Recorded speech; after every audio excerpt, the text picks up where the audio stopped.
Jesse Eisenberg, Kieran Culkin going across Poland.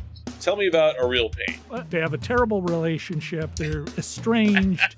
A real pain. You can imagine both of them feeling that way. 91% on Rotten Tomatoes, 84 Metacritic score. Well, you know, anytime you have a good two-hander where it's just two guys having a relationship as they go on a road trip, good directing, good acting, good relationship, drama, comedy. The conductor's going to come through, taking tickets. We tell him we're going to the bathroom.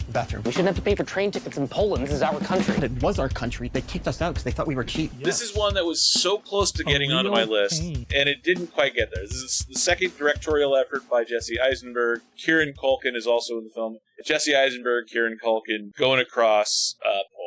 Tell me about A Real Pain. That's basically it. Somebody dies, they've got to do some stuff regarding the fact that a relative died. They have a terrible relationship.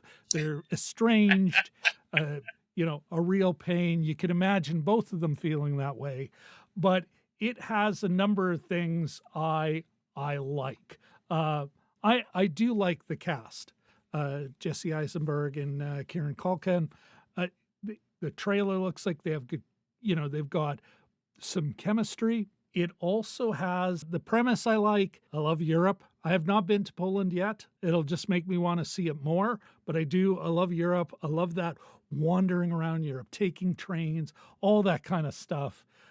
And one of the producers is Emma Stone, part of her shingle, her and her husband, her and her partner. So, of course, I am keen on this flick.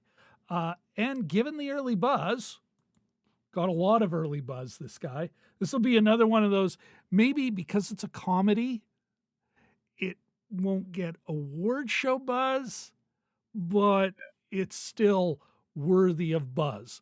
It was premiered at Sundance Film Festival, 91% on Rotten Tomatoes, 84 Metacritic score. High early IMDb ratings is 7.5.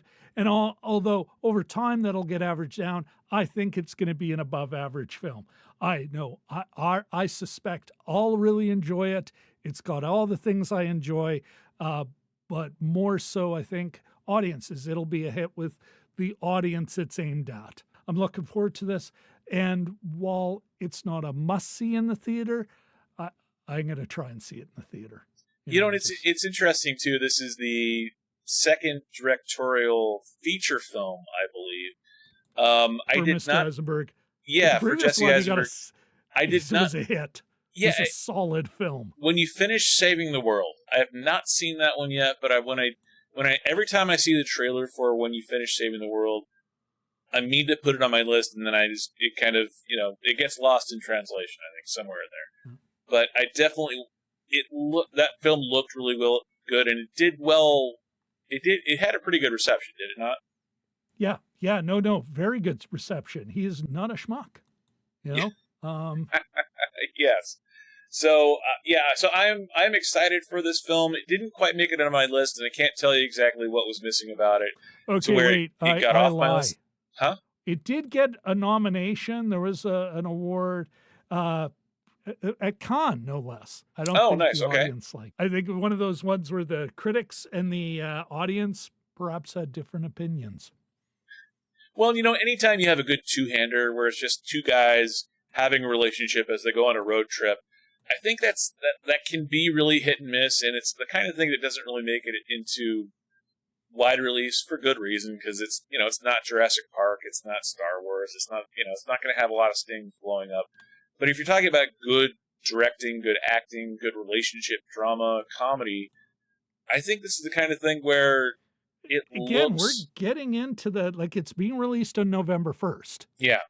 So we're getting into that prestige picture kind of season, right? I think it won't get a super wide release, but it'll get a decent release. And I think this is similar to some of the other indie films. I think if it gets any sort of level of success, I think we're going to be hearing more about it, similar to Emily the Criminal. It looks pretty well done. It doesn't look too stylized. It does look like it's done with a very distinct eye towards character.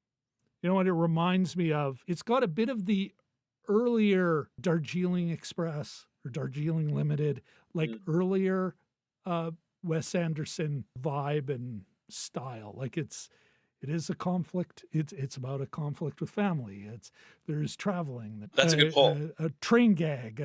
Like I said, earlier Wes Anderson, not Asteroid City or like the hyper stylized thing he's got going on now. Aliens and that sort of thing. Yeah, no, I agree. I think it's always interesting too to see actors who have a certain amount of success, like Jesse Eisenberg has in Oscar-nominated films or Oscar-winning films like Social Network, taking over the director's chair and just telling a story. This is one that I would definitely want to go watch in theaters, even though it's not all that visual.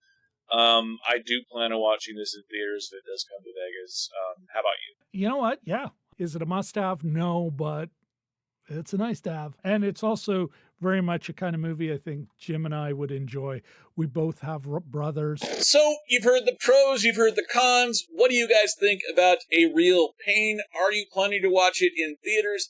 I'm still not convinced, but it does sound at least kind of good. But I want to know what you guys think. Let me know in the comments section below this video. I've been Dragon Movie Guy. Thank you for watching, and I will see you next time.